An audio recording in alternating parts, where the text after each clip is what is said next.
Welcome back. Good to have you join us again. Now, this week, Nigerians reeled in darkness as the national grid collapsed 3 times in 7 days. The last grid collapse, which occurred early Saturday morning, with many states recording total blackouts, marked the 8th grid disturbance in 2024.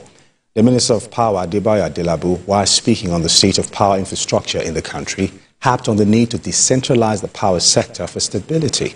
He noted that the epileptic power supply in Nigeria cannot be fully dealt with without power grids in different regions across the country. Now, joining us to discuss this is, of course, vibrant political analyst Nelson Ekujimi. Nelson, good to have you on the show this evening. And, of course, I have Justice Ujena, a lawyer and a legal practitioner, joining me here as well in the studio. It's my pleasure. Good to have you on the show. Thank you. You look so jacked up this evening. Where are you coming from? Let's go into the details of that. Okay. All right, Nelson, let me just start with you first. Now, in the words of the Minister of Power, Adebayo Adelabu, he says, we are owing the generation companies 1.3 trillion naira. The gas companies are owed about $1.3 billion debt that we met on ground. And you are saying the industry will not be crippled. So we attack the market, we attack the liquidity, we attack the pricing.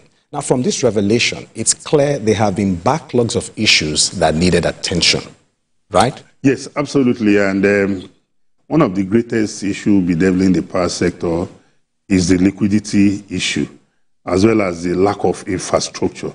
Because providing power, public power supply, is not rocket science. You know, power stations have to. It's just like you buying a generator to power your home. And after some time, you and I know very well that some sockets could go bad.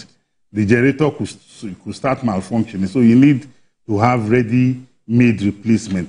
So the statements credited to the minister is not something new to close watchers of the industry, of which yours is also one. And when the government or the present administration decided through the NERC, decided to raise tariff for different bands, and we told those who care to listen that, look, so long as government is the one subsidizing the electricity sector, so long we will continue to have epileptic power supply, because a lot of the distribution companies are suffering from inability to access funding. Okay. And that funding is part of what government released, because even government agencies, ministries and departments are also in arrears of power supply to them for which they have not been able to make payments. So the problems in the power sector is huge, okay, but they are surmountable. All right. Now, just to Jenna, very quickly, now, power is not like telecoms, according to the minister. It's a bigger market than telecoms because you must connect.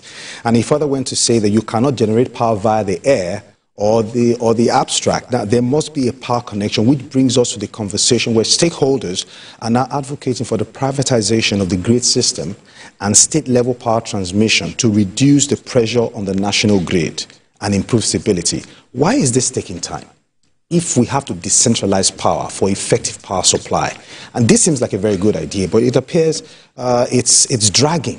Okay, for me, I think that it's very unfortunate that it has taken this long. If you observe, the distribution end of the market has been decentralized for a while now. The generation part of the market too has been decentralized. We famously heard Davido's father saying that he and his company supplies 15% of the total electricity consumption of this country, and it looks like he's taking on more. That's a welcome development. That's how come we have been able to leave being stuck at below 5,000 to now 6,000, and I think I had 8,000 too at some point. And with more persons entering into the market, it's going to be better and better and better. But with transmission, which is the middle of both the generation and distribution, we've not had it that lucky so far, because the government before now, they've not bothered themselves with saying, okay, let them truly, fully, and in good faith decentralize that part of the market. And I think that is why we are here. And it is unprecedented. Is this due to varying interests? Is there an interest invested in this that is not actually allowing this dream to fly? If we have to use practical example, if he heard what Davido's father said in his testimony in church, He actually said that at some point, a civil servant told him that as far as he's alive, that he will not get that license to be able to run that $2 billion project. So sometimes there are embedded interests, and he had to take that civil servant to be flown abroad, maybe on medical leave, before that could be done. There are times when it is even civil servants that are the biggest problems, and the president will not know, maybe the minister will not know that there is something that is very, very crucial and important to the economy that has been held down by one of their subordinates. So sometimes it is embedded interest. So I cannot say a no to that. But also, it's unfortunate that we have to have 3 breakdowns before the minister is coming out to say that, no, this is the way to go. I know it is very, very cost intensive because of the nature of the very market. But again, because it is the right thing to do, we just have to do it. All right, Nelson, very quickly. Currently, Singapore has 4 waste-to-energy power plants in the country. On average, incineration decreases the volume of waste by 90%. The electricity produced this way is delivered to the grid. Now, isn't it time for us to start looking into other alternatives to actualize stability? Absolutely, absolutely. And you recognize that even the federal government, as we presently sit down here, are talking about clean energy.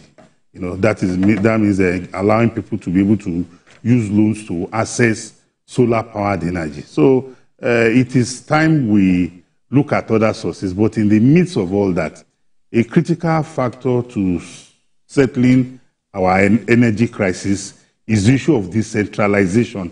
Let states develop their own, grid, such that if there is a collapse of a grid in point A, it does not affect point B.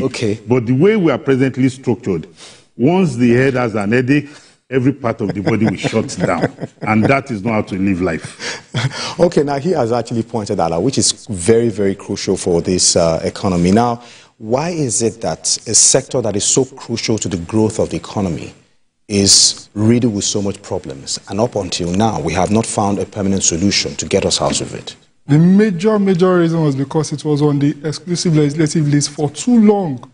So it meant that it became only the almighty federal government that could call the shots in this market. But I'm very, very happy with the Electricity Act that was passed 2023, at least to allow for not just state government participation, but also private individuals to also come into the mix and produce electricity. And at some point, they also evacuate into the national grid or the state grid as they wish. So I think that going forward, there's going to be a significant improvement. I've started seeing improvements. It's possible that that's not the testimony of every Nigerian, but I am very, very confident that going forward, it's just going to be upward and forward, except for the increase in tariff. Okay. Before we run off from this topic quickly, Nelson, the minister also highlighted points where people vandalize some of these cables, that even if you set them up, people come to vandalize it, they take down cables, they cause blackouts everywhere. So how do you think we can actually protect some of these assets of ours? Well, there are technologies for protecting these cables or these power transmission lines. Yeah.